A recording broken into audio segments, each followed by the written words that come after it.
Ya pemirsa, konferensi tingkat tinggi KTT ASEAN ke-43 yang digelar di Ibu Kota Jakarta diharapkan menjadi momentum untuk meningkatkan kerjasama ekonomi dan investasi. Dan salah satu sektor yang tengah menjadi fokus pemerintah dan menjadi primadona investasi di kawasan Asia Tenggara adalah pertambangan. Samudra dunia terlalu luas untuk dilayari seorang diri. Dalam perjalanan kita akan ada kapal-kapal lainnya, kapal-kapal mitra ASEAN. Mari kita bersama mewujudkan kerjasama yang setara dan saling menguntungkan untuk berlayar bersama menuju epicentrum of growth.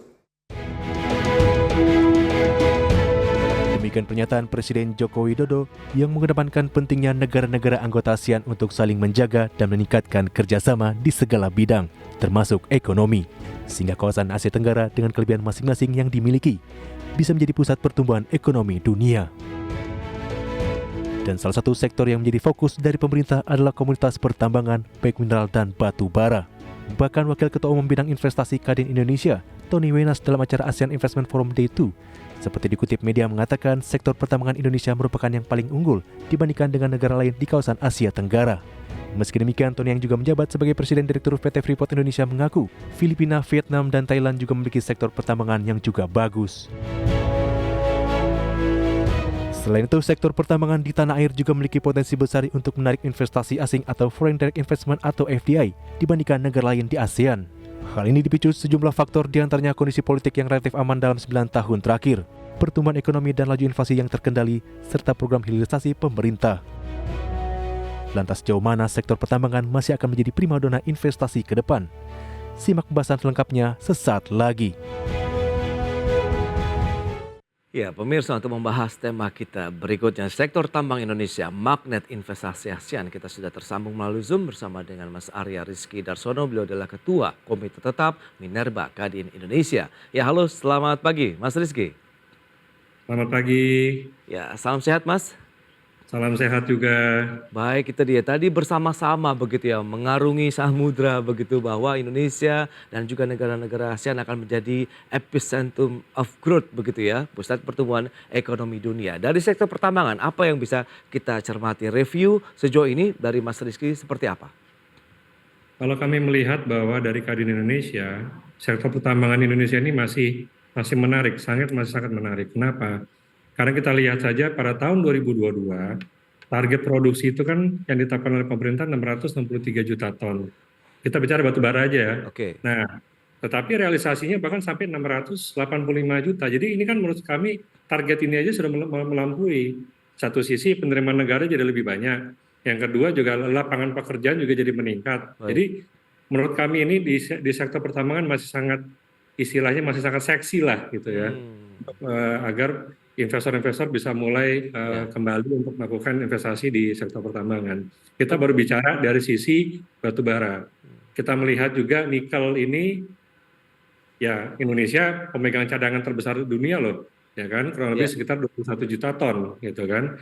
Bahkan harapannya Kadin pun juga kemarin sudah dilibatkan oleh Kementerian SDM dalam hal ini Ditjen Minerba untuk memberikan masukan terkait rencana wilayah pertambangan. Jadi nanti akan ada penugasan dari pemerintah terhadap pelaku-pelaku usaha pertambangan untuk melakukan eksplorasi sehingga bisa diciptakan lagi cadangan-cadangan baru, baik dari seluruh komoditas, mau kita bicara batu bara, mau kita bicara nikel, mau bicara bauxite, mau bicara tembaga, koper dan lain-lain sebagainya.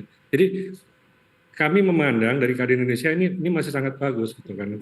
Nah, kalau kita bicara net zero, ya net zero emission ini kan masih 2050. Ini kita masih 2023 sekarang, masih panjang waktunya 27 tahun untuk bisa kita maksimalkan produksi untuk batu bara. Jadi menurut kami masih sangat menarik gitu. Baik, tadi menyebutkan juga bahwa sektor pertambangan di Indonesia ini lebih unggul dibandingkan dengan negara-negara peers lainnya begitu di kawasan Asia Tenggara atau ASEAN. Bagaimana tanggapan Mas Rizky sendiri? Kalau kami melihat ini kan juga disampaikan oleh Wakil Ketua Umum kami ya Pak Tony Wenas, bidang investasi Kadin Indonesia. Jadi memang masih lebih unggul dibandingkan negara lain. Kenapa? Karena kita punya resource yang sangat besar sekali. Tadi sudah saya sampaikan kan sebelumnya bahwa cadangan nikel aja Indonesia nomor 1, ya kan. Setelah itu baru Australia dan selanjutnya yang lain. Nah, yang tidak kalah menarik, ini lagi mulai menjadi suatu komoditas baru ini adalah pasir kuarsa atau pasir silika. Which is pasir silika ini ini kan adalah masuk dalam satu ekosistem untuk solar panel. Karena itu kan untuk membuat kaca pelapis di dalam solar panelnya. Bahkan bisa juga menciptakan silikon sel nantinya untuk power plant, Oke. solar power plant. Jadi ini sangat lebih lebih unggul dibandingkan negara lain. Yang kedua juga kita lihat juga sekarang ya kami sangat berterima kasih ya terhadap Kementerian Investasi BKPM ini yang telah memberikan kemudahan dalam perizinan. Sehingga ini juga memudahkan kami sebagai pelaku usaha untuk melakukan mengajukan perizinan yang sangat mudah kan dengan OSS ini. Nah, ini yang tidak mungkin tidak ada di dalam negara lain. Inilah keunggulan kita. Baik. Kompetitif advantage kita itu adalah di situ. Baik, berarti memang masih menjadi primadona cukup seksi begitu dibandingkan negara-negara lain di kawasan Asia Tenggara. Lantas bagaimana dengan arus investasi yang masuk begitu di sektor pertambangan kita? Ya, seperti tadi kami sampaikan ini masih sangat seksi ya pertambangan ini. Walaupun kita memahami bicara komoditas ini mau batu bara, mau bicara nikel, mau bicara apapun ini kan super cyclical. Oke. Kita lihat nih kemarin nih 2020 orang berpandangan semua kena pandemi, hampir seluruh negara kena pandemi. Tetapi kok produksi batu bara malah meningkat? Ini kan super cyclical kan? Oke. Karena kita lihat 2017, kalau kita bicara historical ke belakang ya, 2015, 16, 17 ini kan parah nih harganya kan, bahkan di bawah $30 gitu. Tapi mulai pas begitu 2020, 2021 mulai meningkat. Bahkan walaupun target ekspor batu bara Indonesia itu majority ke China dan kedua ke India. Kita melihat sekarang memang ada pelambatan ekonomi di dalam China, ya kan? Iya. Tetapi yang kita lihat juga mereka kan kemarin itu dari mulai masuk bulan akhir Mei sampai Agustus itu kan masih masuk winter. Oke. Nah, ini masuk summer, membutuhkan banyak listrik untuk bisa menghidupkan air conditioning atau AC. Nah, ini kan juga apalagi mereka China ini kan masih majority mereka masih melakukan PLTU lah gitu kan, membakar batu bara untuk menghasilkan energi.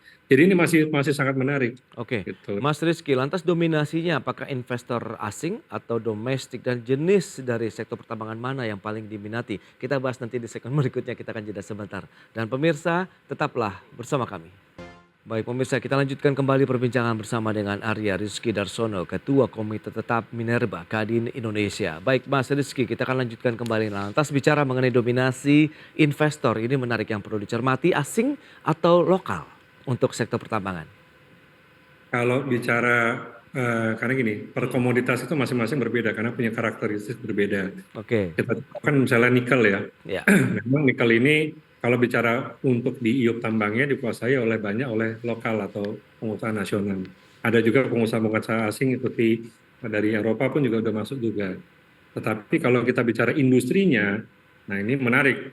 Kok kenapa malah investor asingnya lebih banyak daripada Indonesia, gitu Oke. kan? Nah ini menurut kami justru kami sebagai pelaku usaha ini membutuhkan kehadiran perbankan nasional untuk dapat memberikan bunga yang menarik, gitu kan? Kenapa? Karena China lebih banyak gitu. Ini sering saya sampaikan di beberapa media. China itu untuk melakukan investasi di Indonesia, mereka mendapatkan dukungan dari pemerintah dengan bunga yang sangat rendah, 2% gitu kan. Sedangkan Indonesia kita tahu sendiri suku bunga kredit berapa. Nah itu pun tidak menarik gitu kan. Sehingga akhirnya banyak investor asing yang masuk. Tetapi kalau dari sisi hulunya pertambangan memang lebih banyak itu adalah pengusaha-pengusaha nasional gitu. Walaupun dengan segala resiko yang ada ya, tapi kan kita lihat juga banyak konglomerasi ya dalam hal ini yang di sektor pertambangan itu pun juga sudah sangat berhasil gitu kan, walaupun juga skala UMKM pun juga ada gitu kan, karena kan masuk komoditasnya berbeda, karakteristiknya berbeda juga. Oke, dominasi di hulu Indonesia yang menguasai begitu ya, paling tidak dari investor lokalnya. Nah, untuk investor asing jenis sektor pertambangan apa sih yang paling oke, yang paling seksi menurut mereka begitu sejauh ini?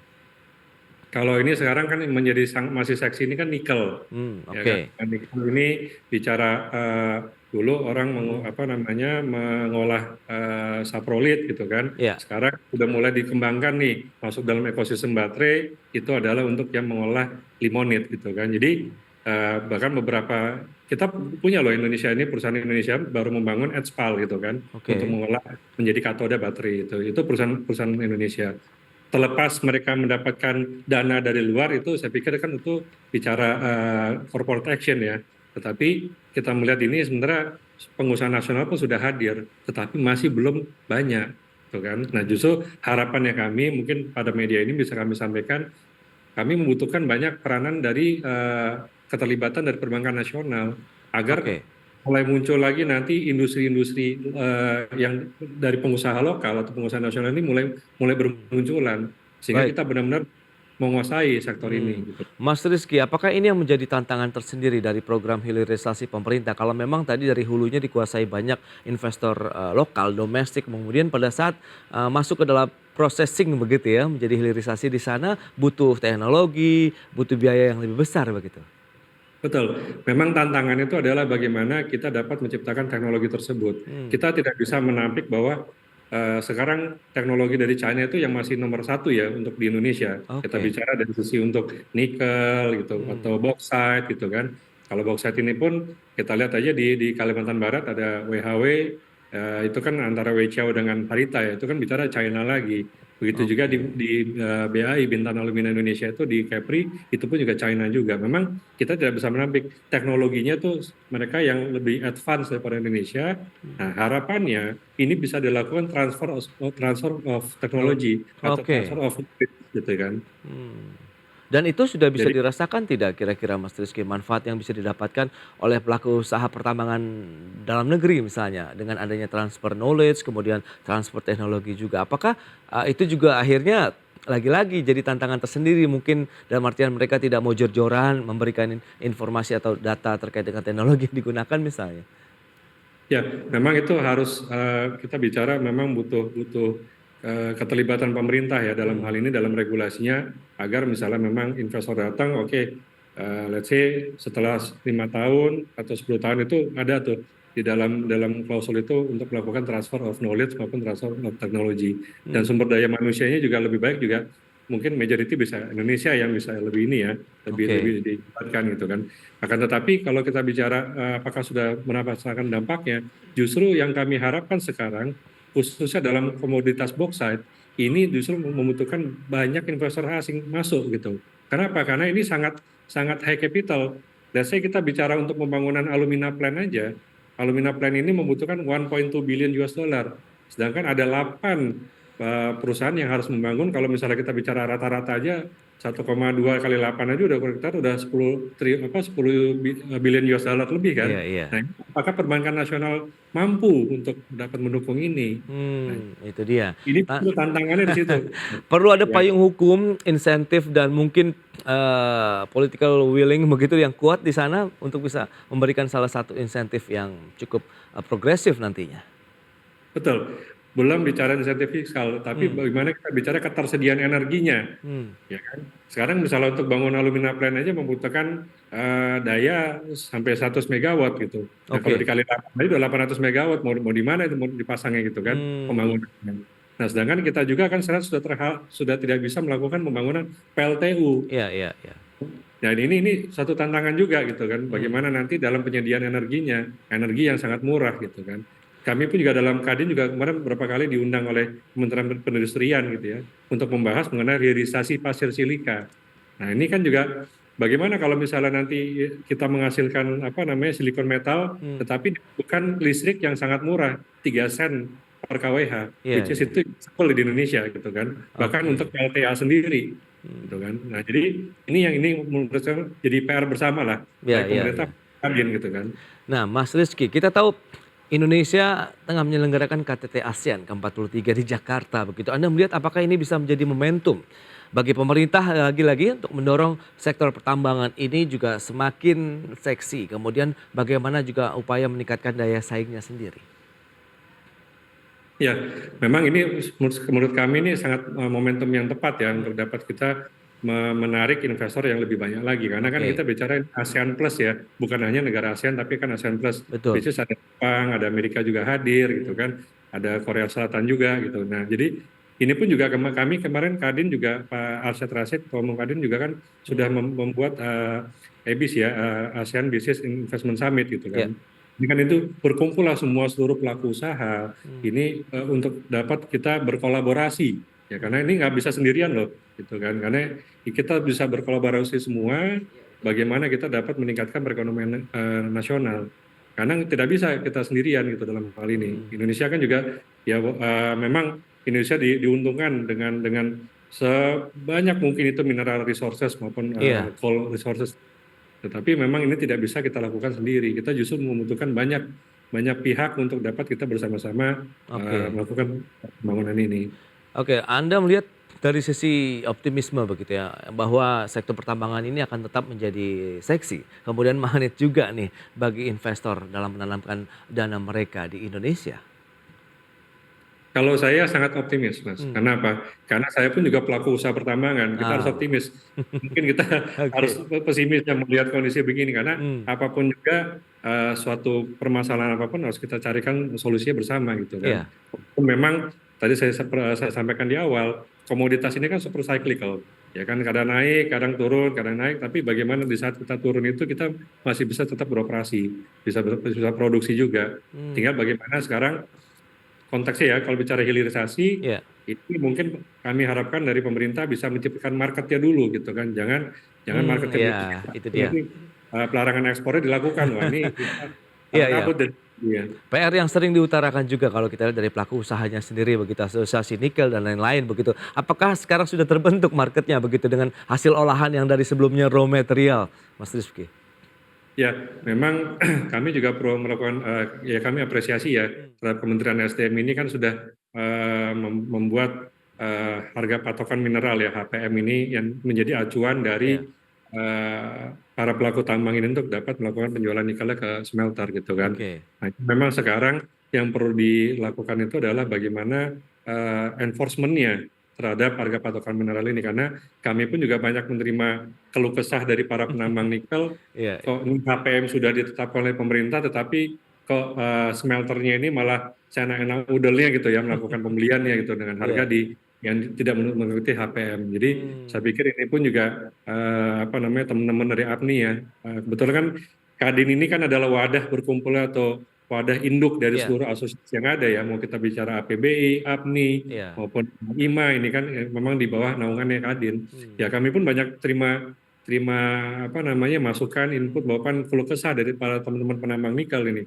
Kok ini pemerintah sudah menerapkan HPM tetapi baik, pada sisi marketnya oke. ini kok mereka masih bisa senaknya gitu. Nah, Iya, terus ini iya, gimana iya. enforcement-nya gitu kan. Nah, Baik. harapan ini bisa ada enforcement yang tepat itu, tepat guna lah. Oke, samping kita memang masih menjadi magnet investasi begitu di sektor pertambangan, tapi masih ada PR-PR yang harus segera dituntaskan begitu ya, Mas Rifki.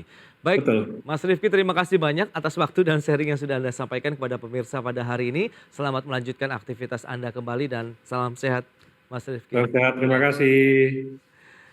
Baik pemirsa, 1 jam sudah saya menemani Anda dalam Market Review. Saya Prasetyo Wibowo beserta kerabat kerja yang bertugas undur diri. Terima kasih dan sampai jumpa.